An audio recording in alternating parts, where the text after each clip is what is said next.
이런 질문들을 합니다. 이 시스템이 그럼 소비자들한테 어떤 부분에서 이제 심리적인 측면이나 이런 부분에서 도움이 되느냐. 많은 분들이 금융회사 하신 분들은 이제 그런 경험들이 있을 텐데, 내가 돈이 많아서 예금을 할 때는 금융회사에 굉장히 당당하게 갑니다.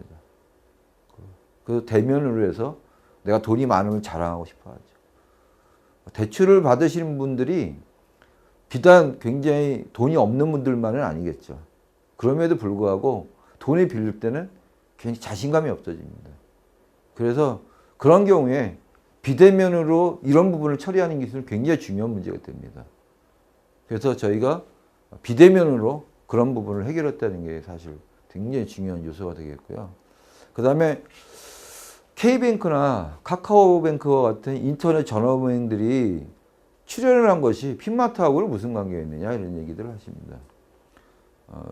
저희가 기존에 이제 신용평가 데이터들을 쭉 분포를 분석을 해보면 은행은 금리대가 1%대에서 7%대까지가 거의 정점을 이룹니다. 그 다음에 다음에 금리가 확 넘어가는 게 13%대로 확 뜁니다. 캐피탈, 카드사, 저축은행 막 이렇게 해서 8%에서 13%대가 금리의 사각지대에 있었습니다. 그동안에. 그래서 이 부분을 누가 공백을 메꿔주느냐의 이슈가 있었습니다. 그래서 인터넷 전화은행들이 중금리 내 서비스를 하겠다라고 주창하고 나섰고, 이제 그런 서비스를 할 수 있는 거죠. 우리로 오면 인터넷 전화은행들이 출연을 하면 이 고객은 충분히 10%, 9% 이렇게도 받을 수 있는데, 그동안은 이런 중금리대 서비스를 제공할 수 없는 구조에 있었기 때문에 이분들은 14%, 15%의 금리를 이용했었다는 거죠. 저희는 중금리 금융회사를 소개를 해주고, 그 다음에 거기는 그런 걸 받아서 고객들한테 그런 서비스를 해줄 수 있어서 서로가 윈윈이 되는 거죠. 오히려 상생이 되는 구조가 됩니다. 그 다음에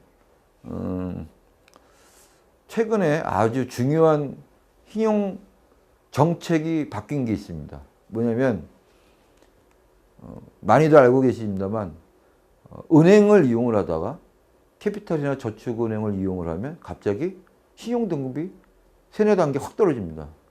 실제 그랬습니다. 근데 점점 저축은행이나 이런 데들한테 압박이 가는 요인이 뭐냐면 이자 상한제라는 걸 적용을 해서 금리를 받을 수 있는 최고 한도가 자꾸 줄어들고 있습니다. 29%대에서 이제 24%대까지 줄어듭니다. 그러면 고금리 금융사 입장에서는 본인들이 훨씬 더 좋은 신용등급이 좋은 고객이 유입이 되거나 해야 되는데, 이자만 받을 수 있는 한도를 제한을 해놓고, 그 다음에 고객은 계속 그런 신용등급이 상대적으로 낮은 고객이 유입된다면 고금리 금융사들은 현실적으로 먹고 살기가 힘들 겁니다. 무너질 수밖에 없고, 실제로 저축은행들이 많이 없어졌습니다. 그래서 저축은행들이 고민을 했던 건 뭐냐면, 그러면 우리도 신용등급이 좋은 고객들한테는 굉장히 낮은 금리로 제공하겠다 라고 해서 심지어는 10% 언더대의 상품들이 나오고 있습니다. 그러면 여전히 문제가 되는 건 뭐냐면, 신용등급이 좋은 고객한테 낮은 금리를 제공했는데 신용등급이 확 떨어진다. 저축을 이용을 해서. 그거는 말이 안 되는 거죠. 내가 잘 쓰고 잘 갚으면 신용등급이 유지가 돼야 되는데, 그냥 특정 금융회사를 이용했다고 해서 신용등급이 떨어지는 건 불합리한 거죠. 그건 고객 측면이나 고금리, 상대적으로 고금리 금융회사나 다 마찬가지에 문제가 있다라고 지적을 했고, 실제로 사실인 거죠. 그래서 바뀐 제도는 뭐냐? 어느 금융사를 이용했느냐가 중요한 게 아니고 고객이 몇 프로대의 금리를 이용했느냐로 신용 등급, 신용도에 영향을 주는 평가하는 방식으로 바뀌었습니다. 자, 그렇게 되면 고객들 입장에서는 이제부터는 나의 신용 관리를 위해서 훨씬 더 금리가 낮은 쪽을 열심히 찾아다니겠죠. 그러면 저축은행은 은행이나 이런 데보다 인지도나 여러 가지 측면에서 경쟁력이 없으니까 한도를 무기로 해서 굉장히 고객 유치를 많이 하려고 합니다. 근데 금리까지 낮춰서 고객을 유치할 수 있다면 저축은행은 생존할 방법이 있는 거죠. 그래서 그런 것들이 여러 군데에서 굉장히 많은 이슈 제기를 했고 그걸 금융당국에서 받아들여서 이제는 누가 얼만큼 대출 금리를 쓰고 있느냐.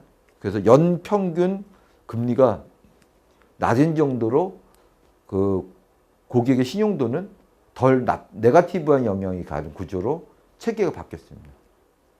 그렇다면 우리 핀마트가 제공하는 사업은 앞으로 이제 머스트 해브 아이템이 될 수밖에 없는 거죠. 그 다음에 그 전체 이제 트렌드를 보면 비교라는 것이 이제 생활의 하나의 큰 흐름이 되었습니다.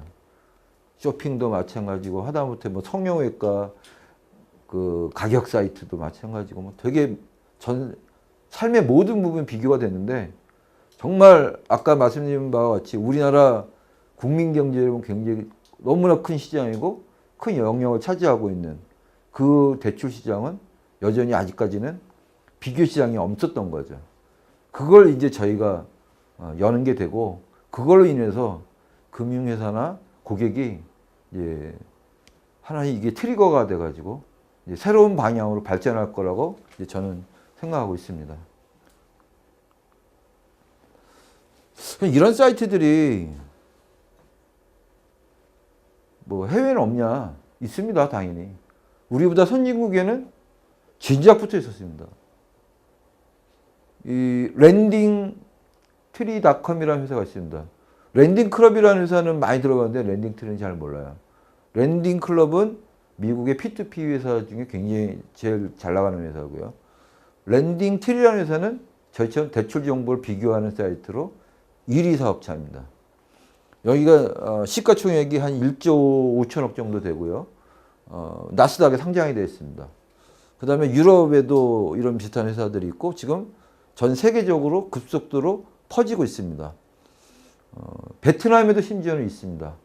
근데 이제 저희 같은 형태가 아니고 단순 비교인 거죠. 그냥 나라고 하는 개인과 상관없는. 그래서 지금 분명히 저희들이 이런 모델이 전 세계적으로 수출할 수 있는 기회가 충분히 있다고 보고 있는 거죠.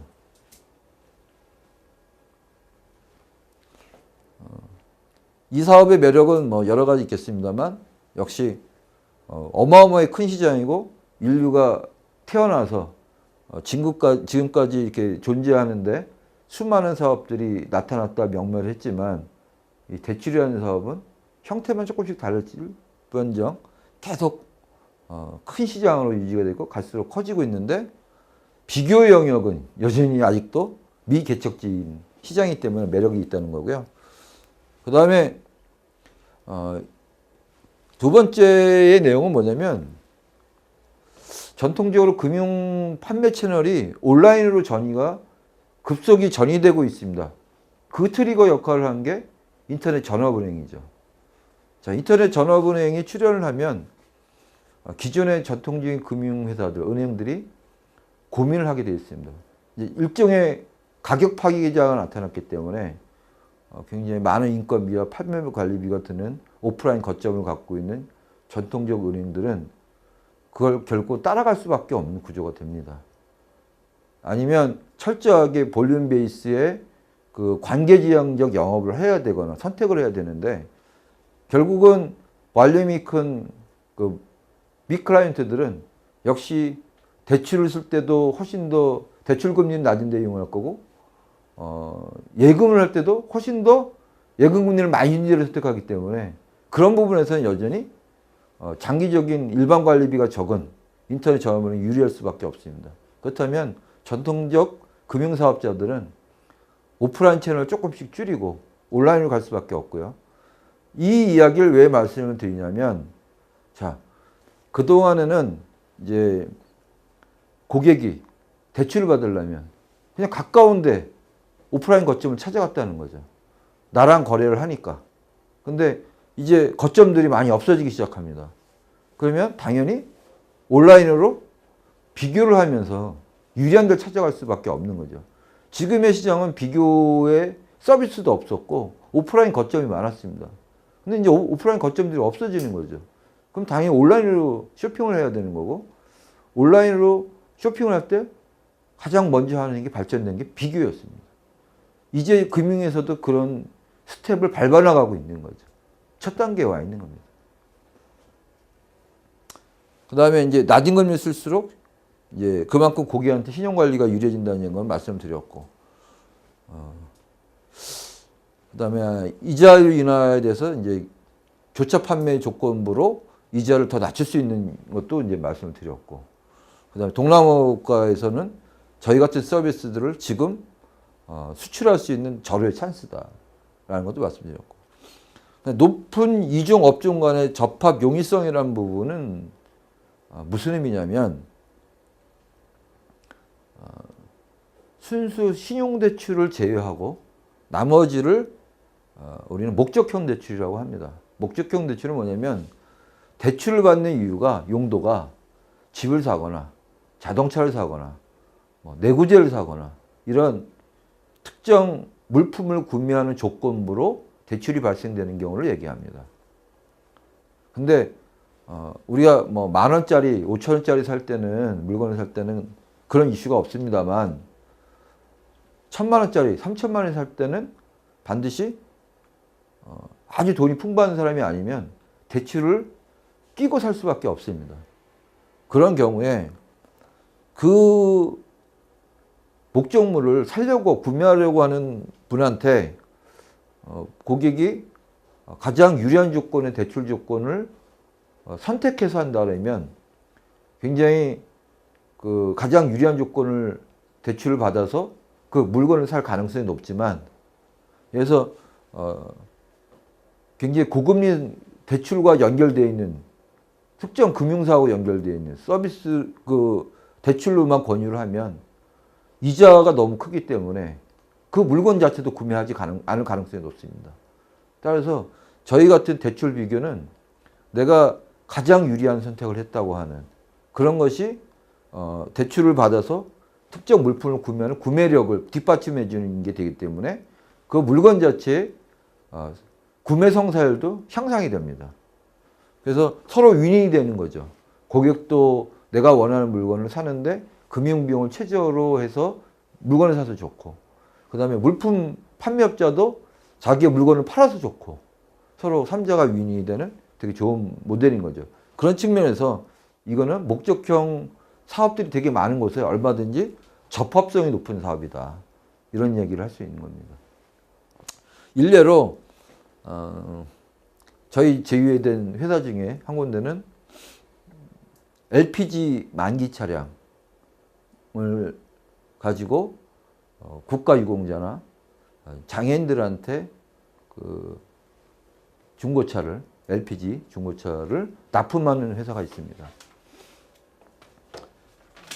국가유공자 이런 분들은 어떻게 보면 국가를 위해서 희생을 했는데 국가에서 평생 책임을 지지 못하다 보니 생활고에 시달리는 분이 되게 많습니다.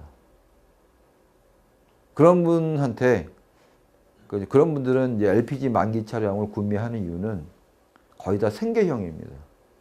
그걸 가지고 생업으로 뭔가 사업을 하거나 개인 사업을 하거나 하기 위한 용도지 레디오용은 분명히 아닙니다. 그만큼 굉장히 어려우신 분들인데 이제 그런 사이트에 예를 들어서 특정 저축은행이나 아니면 대부업체에 그 고객을 소개해 준다고 생각을 해보시죠. 그럼 그 사이트 입장에서는 분명히 소개를 해주면서 고금리의 수수료를 또 알선 수수료를 받을 텐데 자기네들이 좋은 사업을 하면서도 금융회사를 좀 뭐 대부업체를 껴서 하는 것 때문에 이미지가 훼손될 가능성이 되게 높습니다. 근데 저희 같은 플랫폼으로 굉장히 상대적으로 저금리로 원하는 만큼의 한도로 대출을 받을 수 있도록 중개하는 플랫폼이 탑재가 되면 사회적으로 좋은 일을 하는 회사로 자기네 회사도 같이 승화가 될 수가 있는 거죠. 이제 그런 점에서 보면 이 핀마트의 대출 정보 비교 사업은 사회적으로 굉장히 의미가 있는 사업이다라고 말씀드릴 수가 있는 거죠.